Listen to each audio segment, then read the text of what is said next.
আমাদের দাবিগুলো যৌক্তিক, এগুলো আবার বলছে আপনার দাবিগুলো যৌক্তিক। ভাই জোর দিয়ে সবকিছু হয় না, গায়ের জোর দিয়ে সবকিছু হয়। তখনই আমি ওইটা ট্রাই করার জন্য আমি শেষ পর্যন্ত কমিশনার স্যারকে ফোন দিচ্ছি, সময় গেলে আরো ভালো, এখানে জায়গায় একটা শেষা খাবানি, তারপরে মামলা হবে, এরপরে যাবা। আমাদের রাস্তায় না নামি এগুলোকে দমানোর জন্য আমার স্যারেরা এসেছেন। তা আমরা তাদেরকে ধন্যবাদ জানাই, তারা আমাদেরকে ওখানে থ্রো করছেন। কিন্তু আপনারা থ্রো করার পরেও সরকারের পক্ষ থেকে কিন্তু আমাদের বিষয়গুলো আমলে নেওয়া হচ্ছে না। আগেও গেছি, এখনো গেছি, তো স্যার বলছেন 4টা, আমি বলি স্যার 4টা বলছেন, আমরা 4টায় যাবো না, আমরা 3:30টায় যাবো।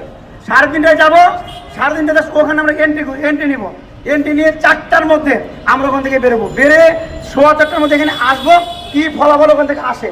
এক্সট্রিম মশার কয়েল প্ল্যান্ট ফাইবার দিয়ে তৈরি, তাই সহজে ভাঙে না, সুগন্ধিযুক্ত ও নিরবিচ্ছিন্নভাবে জ্বলে। ডেঙ্গু, চিকুনগুনিয়া বাহি সহ যে কোনো মশার বিরুদ্ধে দেয় এক্সট্রিম সুরক্ষা। ভবনে আসলাম, তারা বলে তোমরা যেখানে যেতে চাও আমরা ব্যবস্থা করে দিব। উনি আমাদেরকে মন্ত্রণালয়ে পাঠালেন, আমরা বলেছি অর্থ, শ্রম, জনবল একসাথে আমাদেরকে বসতে হবে। এই আমাদের 32 দিন চলতেছে, এখন পর্যন্ত এই 3টা মন্ত্রণালয় আমাদের একত্রিত হয়ে বসে নাই। আমরা আজকে যে মার্চ টু সচিবালয় ঘোষণা করছি, এই জন্য আমরা ঘোষণা করতে বাধ্য হয়েছি, যেহেতু ওনারা আমাদের কথাগুলো শুনছে না।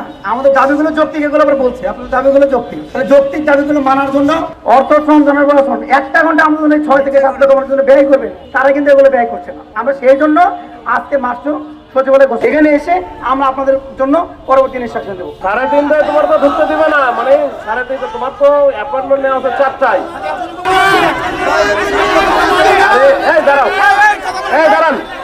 দাঁড়ান ভাই, জোর দিয়ে সবকিছু হয় না, গায়ের জোর দিয়ে সবকিছু হয়।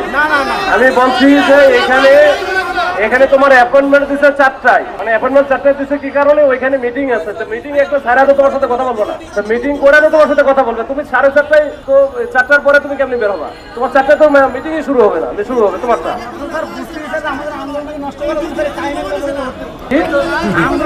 তোমার তো আমি তখন বলছিলাম, প্রথমেই বলছিলাম 1:30টার দিকে, যখন ইয়ে বললাম যে দ্রুত চলে যাও, এটা কি আন্দোলন নষ্ট করার জন্য?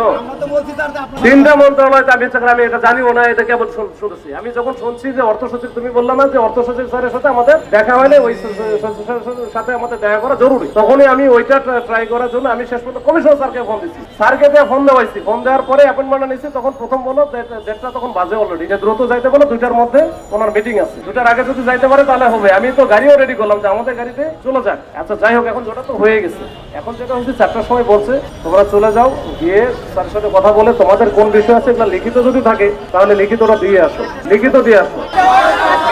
আচ্ছা সবাই গেলে তো আরো ভালো, তাই না? সবাই গেলে আরো ভালো, এখানে জায়গায় একটা শেষা খাবানি, তারপরে মামলা হবে, এরপরে যাবা। সবাই যাবা, সবাই যাইতে ওখানে যাওয়া যাবে ভাই? সবাই তো যাওয়া যাবে না ভাই, এটা কথা বলে লাভ কি? থামেন আপনারা, আমাকে কথা বলতে দেন।